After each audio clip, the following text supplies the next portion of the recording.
G'day homebrewers, thanks for tuning in. In this video I'm going to talk about coffee dark mild and specifically a recipe that doesn't have coffee in it. So in order to talk about it, I need to pour myself a pint, and I've got my English pint glass. Let's get into it. It's so handy having the right there. I don't even have to get out of my chair to pour a beer. It's ridiculous. It's dangerous, that's what it is. Don't even have to stand up to get a beer. Alrighty. Okay, so there's the beer. It's pretty clear now. It's got a nice colour. It's probably I would say copper. I would say that's a copper coloured ale. It's got an okay head only because I poured it to get a nice head out of it. I actually never got enough carbonation into the keg to begin with.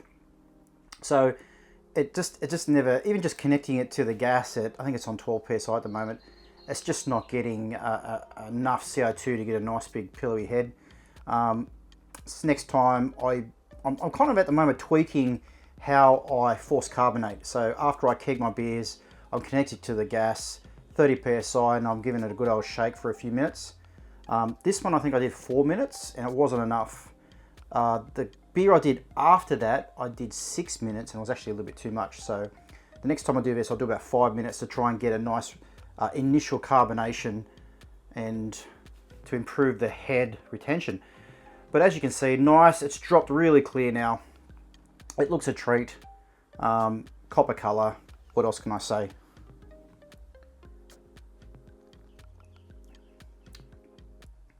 It's a really nice beer. Easy drinking. It's got a light to medium body. It's not that light, it's not watery light.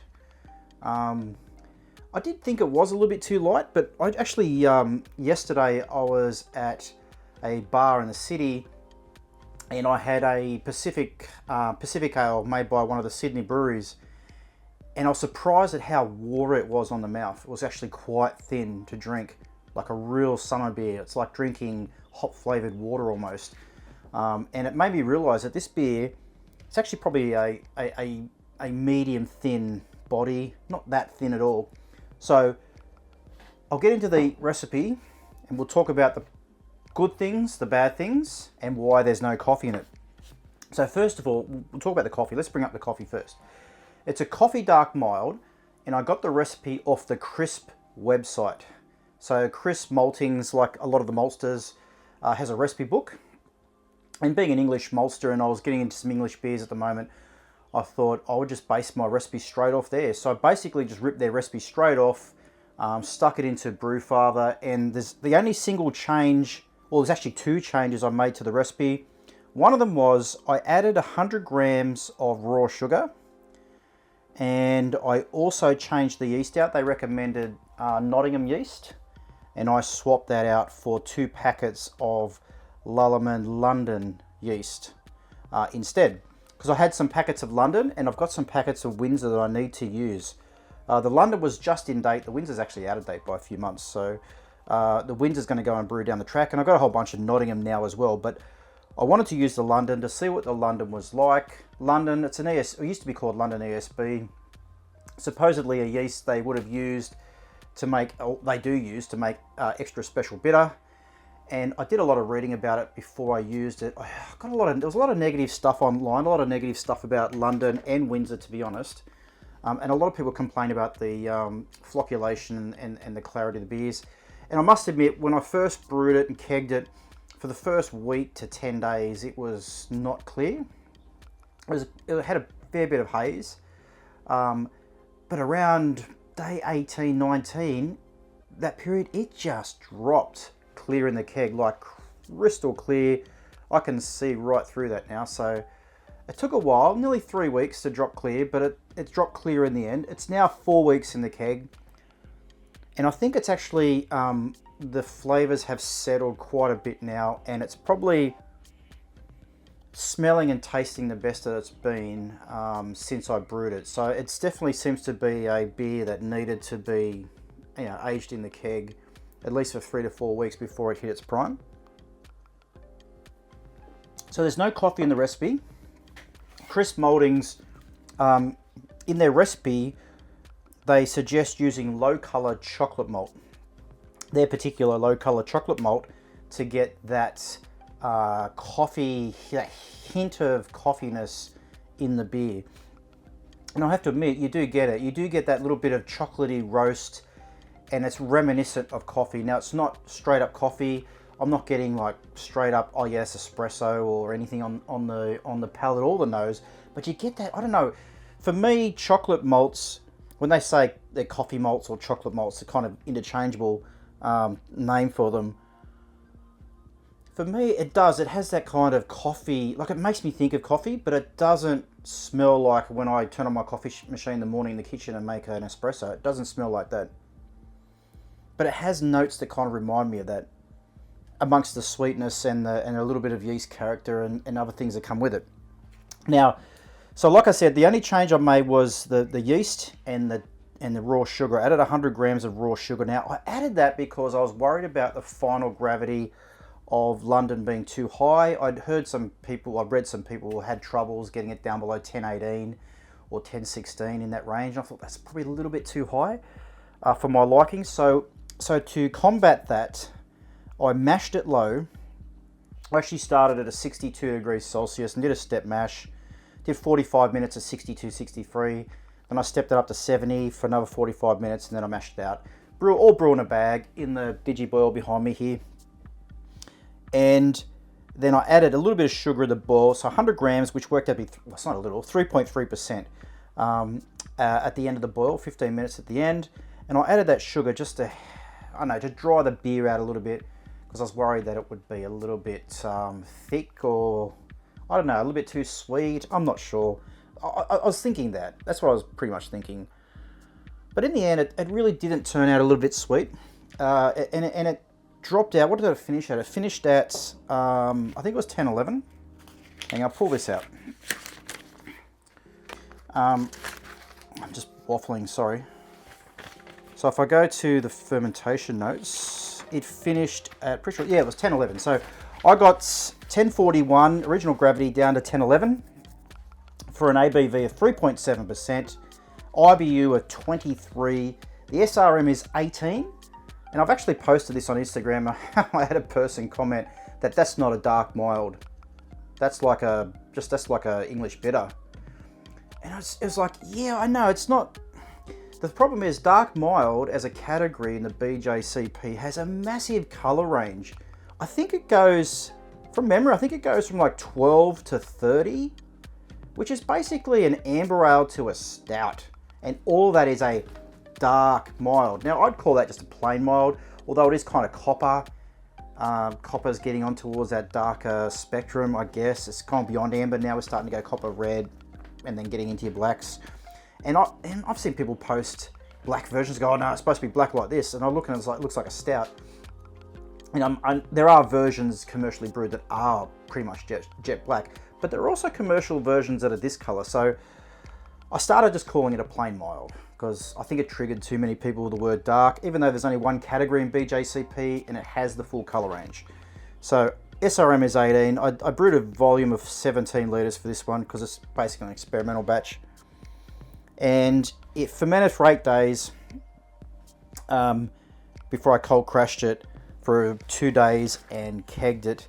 During the actual fermenting process, I noticed over 3 different samples. First sample, second sample, third sample. I was getting distinct notes of hay, like fresh cut hay from the samples when I was testing them, which was really interesting. And I can actually still detect that note. It's not so much hay-like now, it's more a little bit grassy, I guess, but still kind of like hay, like fresh cut hay, straw. I still get that a little bit in the actual beer itself. But the problem I had more than anything when I was fermenting was just a little bit of sulfur. And I was getting sulfur in my samples, which was a problem. And that sulfur, it kind of stuck around for most of the batch. And it got into the keg at the end. There was a little bit of sulfur in the keg, and I actually had to bleed the keg out. I did it 3 times where I would just let the gas out of the keg and then refill it. And I did that 3 or 4 times, something like that. Eventually got rid of the sulfur. The sulfur came out of the solution eventually by blasting. I'd actually blast CO2 through the pickup tube, so it would go right down to the bottom of the beer and bubble up through the beer. And that actually dislodged the sulfur. That worked really well. I nearly put copper in my beer. I came really close to buying some copper wire and sticking some copper wire in the keg, but I read a lot of stuff about it. I really did a lot of research about how to get sulfur out of beer, and I decided copper's probably not the safest way to do it. You can use it. Copper's very effective because it's a chemical process. The sulfur will bind to the copper and create copper sulfate, but that goes straight into your beer, and that can get picked up and it can go into your glasses, and then you're consuming copper sulfate. And there's a video of someone, I won't mention who they are online, they're quite famous in the beer world, I guess, drinking a lager with a copper, like a copper scrubber from a still in the glass while he's drinking it. And I'm like, that reaction happens really quick. Sulfur binds with the copper, creates copper sulfate. Copper sulfate's toxic. You don't want to drink that stuff. And if you do use copper, you want to get it in and out pretty quick. And it's probably better to do it in the fermenter. That way the residual copper sulfate will drop to the bottom of the fermenter when you cold crash. It'll go to the bottom with the yeast. And then you just make sure you don't drain right down to the very bottom. You leave a tiny little bit in the bottom. You don't want to take it all, obviously. And then you should be pretty safe. So I didn't want to mess around with copper sulfate, and that kind of stuff kind of worried me a bit. So that's the method I used. It worked really well, and it got the sulfur out. Now the sulfur, I don't think it came from the yeast. I think the sulfur actually came from the diammonium phosphate. I threw a chunk of diammonium phosphate in when I was boiling at 15 minutes, and I think I threw too much in. I think I threw about 6 grams in. I didn't care. I was like, oh, whatever, just chuck it in. It should be fine, because you tip the thing and a whole bunch came out. I was like, oh, I think it's about 6 grams or something. It's fine, whatever. But too much DAP can actually, it sticks around in the beer, and in the fermentation process can actually create sulfur, hydrogen sulfide or sulfur dioxide, which I didn't know.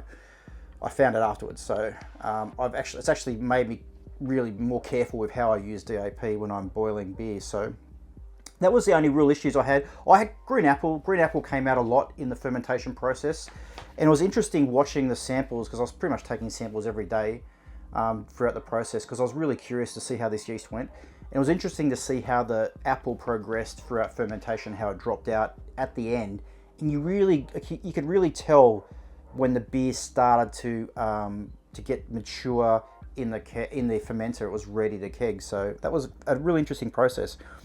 Now the beer, it's a nice beer. I enjoy it.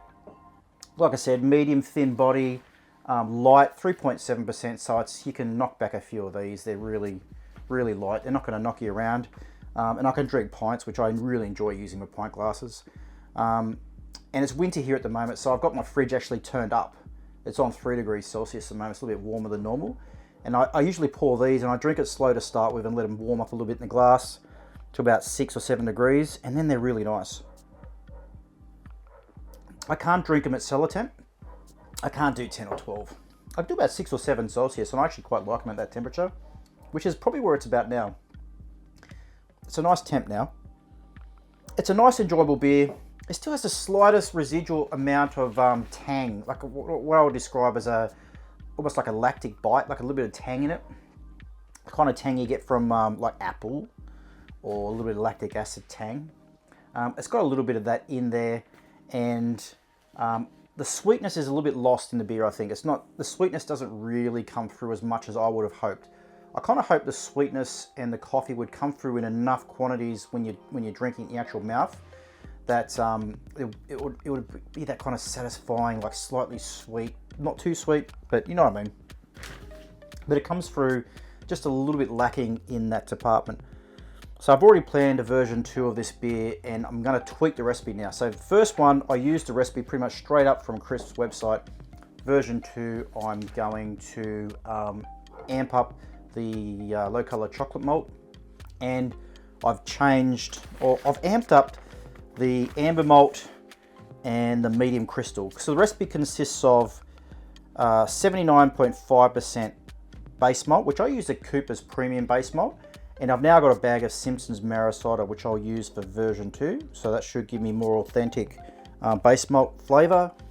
I've got the Crisp low color chocolate malt, that was 7.3%. The medium crystal crisp as well, that's 240 crystal, that's 4%. The wheat malt, that was 4%. The amber malt was 2%, and the Demerara sugar was 3.3%, which I actually took out of the base malt quantity. So all the rest of the specialty malts were exactly percentage as a crisp recommended. So yeah, next time I'll actually increase my low colored chocolate malt, increase the medium crystal. I've actually dropped the sugar and increased the amber malt a little bit. Yeah, and hopefully I get a little bit more malt sweetness present in the mouthfeel, because I reckon this is a great beer. This is a really nice, cool weather beer, kind of autumn and spring, where you don't really want to, get hammered, and you can have a couple of these during the week, because I drink during the week. I know a lot of guys don't drink during the week; they don't drink on weekends, but I can't. I've got to drink during the week, because if I drink on weekends only, this is like a bunny trail. I'm sorry, I apologise for this, but if I drink on weekends only, I get hammered every day.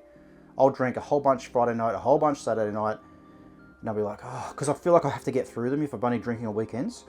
So I drink during the week as well. I drink beer pretty much every day, to be honest. And I do that because I don't want to have too much in one go. I want to spread it out and try and get through my beers. Because I want to brew. I want to brew more beer. I constantly got recipe ideas and thoughts. I want to brew, do this, do that, and kegs are full, and you know what I mean. Anyway, so brewing lighter beers is really good for that. So you can have a few of these during the week. There's not as much alcohol, I'm not going to knock you around. So yeah, great beer. I'm not going to recommend that recipe. I'll recommend that recipe as a nice starting point, but I think if you're going to use that crisp recipe for the chocolate dark malt, you can amp up the chocolate malt, you can amp up the amber and the medium crystal, definitely increase them a little bit. Make sure you use Marisol as a base malt. The London yeast work quite well. I actually enjoy the London yeast. The Nottingham yeast would probably work different, just as well, but just different. With the Nottingham, I'd mash higher, because Nottingham will attenuate lower, and I would drop the sugar content down, probably maybe even remove it completely if I was using Nottingham. Windsor yeast, I'd probably do exactly the same mash profile and sugar amount as I did with London, because that's probably even less attenuative than London, probably a little bit less attenuative. But otherwise, yeah, it's a great beer. That's what I do. That's how it went, and that's the changes I'd make. So thanks for watching the video. Cheers. I've been away for a while a bit at the moment. I know I haven't posted a video for quite a while. If you got the end of the video and you're still watching, the reason why I haven't been posting is for personal health reasons. And it's not to do with drinking beer, it's another health issue going on, which is not good. And it's affected my ability to not only brew beer, but it's affected my ability to be able to do things in the afternoons some days. And there's been a couple of times where I've wanted to make a video, I've come out here and I've sat down, I just couldn't. I had no energy, and I just was not in the shape to be able to make a video or even talk, to be honest. So it's an ongoing thing. I'm going to see some specialists about it soon. But like I said, it's got nothing to do with beer drinking, hopefully. Because if they tell me it's got something to do with beer drinking, we're in trouble. Better not. I'll just drink lower alcohol beers. And you know what? I'm fully planning to brew more and more lower alcohol beers. I think lower alcohol beers are the way to go in most situations. I don't want a fridge full of IPAs. I'd rather have a mild or like a 3% table beer, a pale ale and a stout, maybe a bigger stout, and maybe an IPA every now and then. I don't mind the IPAs a lot. I quite enjoy them, but only every now and then. And most of my brewing will probably be mid to lower percentages. I think it's better for your health. So especially if you're going to drink all the time, like us homebrewers tend to drink all the time. Anyway, I'm waffling. I'm going to stop waffling. I'm going to finish the video here. Cheers again. That's the Crisp Dark Mild. Great beer. Recommend it. Amp up the stuff like I said. And see you next time. Cheers. Bye.